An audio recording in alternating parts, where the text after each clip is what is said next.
तो एग्जाम की तैयारी कैसी चल रही है? चलिए, आज विज्ञान की दुनिया का एक फटाफट रिवीजन करते हैं। लेकिन यहां मकसद रटना बिल्कुल नहीं है, बल्कि उस जिज्ञासा को जगाना है जो हर वैज्ञानिक के अंदर होती है। चलिए एक बहुत ही आम सवाल से शुरू करते हैं। हम सब ने रोटी या ब्रेड को फूलते हुए देखा है ना?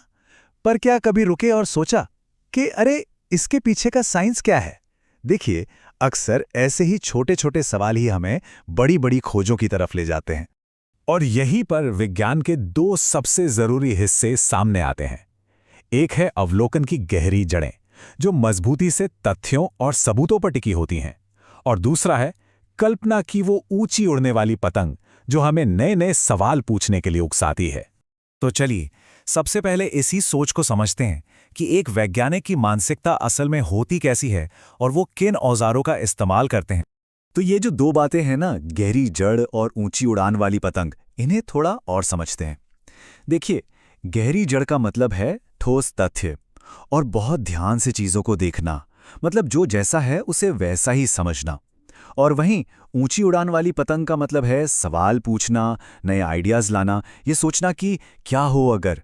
सच तो यह है कि महान विज्ञान तभी होता है जब इन दोनों के बीच एक सही बैलेंस बनता है। अच्छा, तो वापस आते हैं उस आटे वाले सवाल पर। इसे समझने के लिए वैज्ञानिक एक तरीका अपनाते हैं। स्टेप 1, एक सवाल पूछो।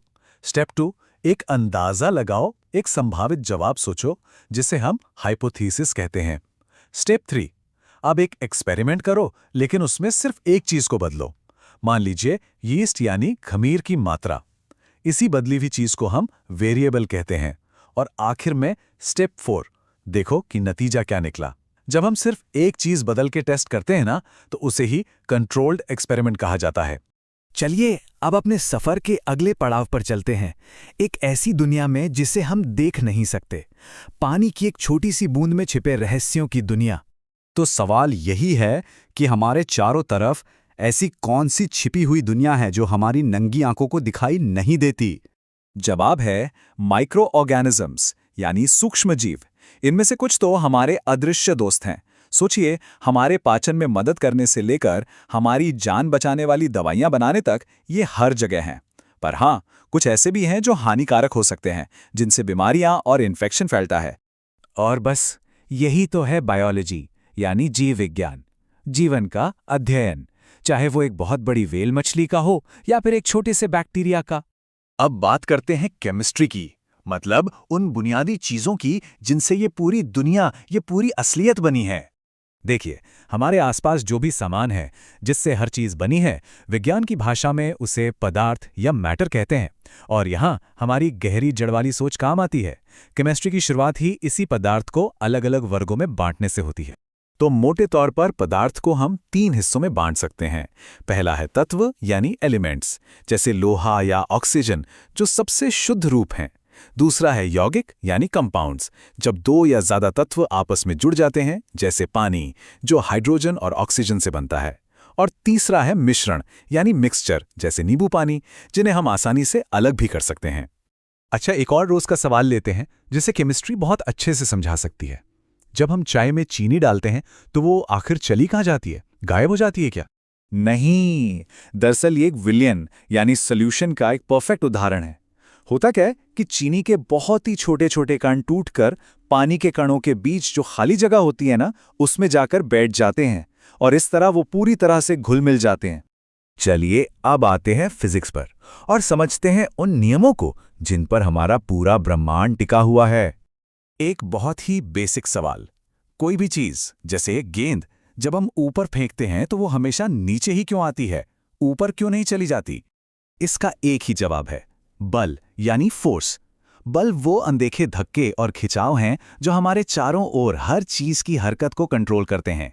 और गुरुत्वाकर्षण, यानी ग्रेविटी, भी तो एक ऐसा ही बल है जो उस गेंद को वापस धरती पर खींच लाता है। और इसी बल से जुड़ा है दाब, यानी प्रेशर। प्रेशर का मतलब है कि कोई बल कितने बड़े एरिया पर लग रहा है। हवा का प्रेशर इसका सबसे अच्छा उदाहरण है। अगर प्रेशर में थोड़ा सा फर्क हो तो ठंडी हवा का झोंका महसूस होता है, लेकिन अगर यह फर्क बहुत ज्यादा हो जाए तो वही हवा चक्रवात या तूफान भी बन सकती है। ठीक है, फिजिक्स से जुड़ा एक और मजेदार सवाल। ये जो हम अपने आसपास की दुनिया देखते हैं, ये सब हमें दिखाई कैसे देता है? इसका सारा राज छिपा है प्रकाश यानी लाइट में। और इसके दो मेन खेल हैं। पहला है परावर्तन यानी रिफ्लेक्शन, जब लाइट किसी चीज से टकराकर लौट आती है, जैसे शीशे से या चांद से जिसकी अपनी कोई रोशनी नहीं है। और दूसरा है अपहर्तन यानी रिफ्रैक्शन, जब लाइट किसी चीज के आर पार जाते हुए मुड़ जाती है, जैसे पानी में चम्मच का टेढ़ा दिखना या हमारे चश्मे का लेंस। तो अब तक हमने जो भी अलग अलग बातें की, बायोलॉजी, केमिस्ट्री, फिजिक्स, उन सब को एक साथ जोड़ते हैं और एक बड़ी पिक्चर देखते हैं। और वो बड़ी पिक्चर है हमारा अपना ग्रह, हमारी पृथ्वी। अब जब हम साइंस के इतने सारे नियम जान गए हैं, तो एक बहुत बड़ा सवाल खड़ा होता है कि इन सब नियमों के होते हुए आखिर पृथ्वी पर ही जीवन क्यों पनप सका, कहीं और क्यों नहीं? इसका जवाब छिपा है पृथ्वी की एकदम परफेक्ट लोकेशन में। सबसे पहली बात, यह सूरज से बिल्कुल सही दूरी पर है, ना बहुत ज्यादा गर्म ना बहुत ज्यादा ठंडा। दूसरी बात, इसी सही दूरी की वजह से यहाँ पानी लिक्विड यानी तरल रूप में मौजूद है, जो जीवन के लिए सबसे जरूरी है। और तीसरी बात, इसी वजह से हमारे पास एक ऐसा वायुमंडल, एक ऐसा एटमॉस्फेयर है जिसमें हम सांस ले सकते हैं। देखा कैसे विज्ञान के अलग अलग नियम मिलकर कुछ इतना कमाल का बना सकते हैं। तो गहरी जड़ों और ऊंची उड़ान वाली पतंग की इसी सोच के साथ अब सवाल आपके लिए है। वो अगला कौन सा सवाल है जिसे आप खोजना चाहेंगे?